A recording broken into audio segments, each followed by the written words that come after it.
ये किस्सा है सन 1950 की सर्दियों का, राजस्थान के एक छोटे से गांव कालपुर का। सर्दी उस साल कुछ ज्यादा ही गहरी थी। रातें जल्दी उतर आती थीं और जब सूरज डूबता था तो कालपुर गांव के पास फैला जंगल एकदम खामोश और डरावना हो जाता था। गांव के बुजुर्ग कहते थे, उस जंगल में दिन में भी मत भटकना और रात में तो बिल्कुल नहीं, क्योंकि वहां कुछ है जो इंतजार करता है।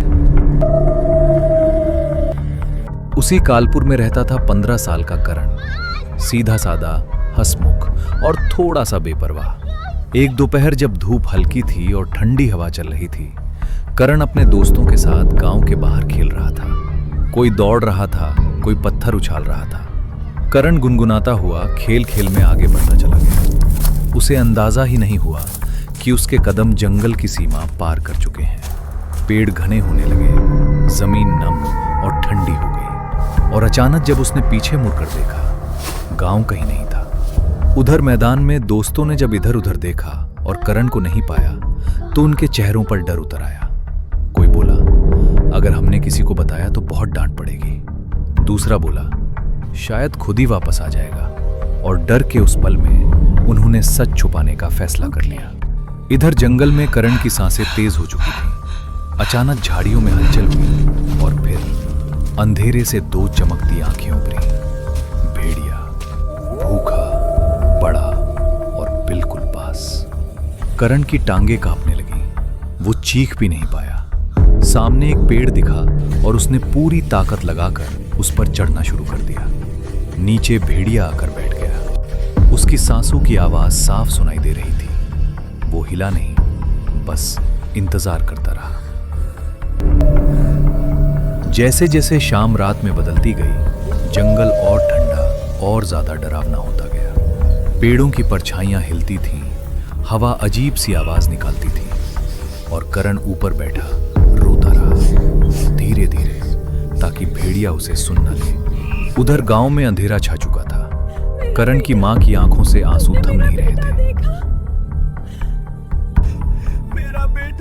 पिता गली गली पूछ रहे थे, किसी ने मेरे बेटे को देखा? लेकिन करण के दोस्त सिर झुकाए खड़े रहे। डर ने उनकी जुबान बंद कर दी थी। जंगल में रात अब बहुत गहरी हो चुकी थी। भेड़िया अब भी नीचे था। तभी करण के कानों में एक नई आवाज पड़ी। चलो, आज बड़ी चोरी करनी है। इंसानों की आवाज, धीमी, फुसफुसाती हुई। जल्दी चलो, आज बड़ी चोरी करनी है। ये चोरों का झुंड था जो जंगल के रास्ते से गुजर रहा था। जैसे ही भेड़िया ने उनकी आवाज सुनी, वो चौंक गया। एक पल के लिए रुका और फिर अंधेरे में गायब हो गया। करण ने पूरी ताकत से चिल्लाया, मुझे बचाओ! चोरों ने ऊपर देखा। एक बच्चा पेड़ पर कांपता हुआ। उन्होंने उसे नीचे बुलाया।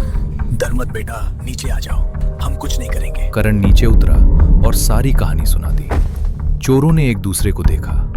उन्होंने फैसला किया, चलो इसे इसके घर छोड़ जब देते करण हैं। घर पहुंचा तो उसकी मां ने उसे सीने से लगा लिया। पिता की आंखें भर आईं। बेटा, तू कहाँ गया था? तू कहाँ था? धन्यवाद में चोरों को सब्जी, खीर और गाजर का हलवा खिलाया गया।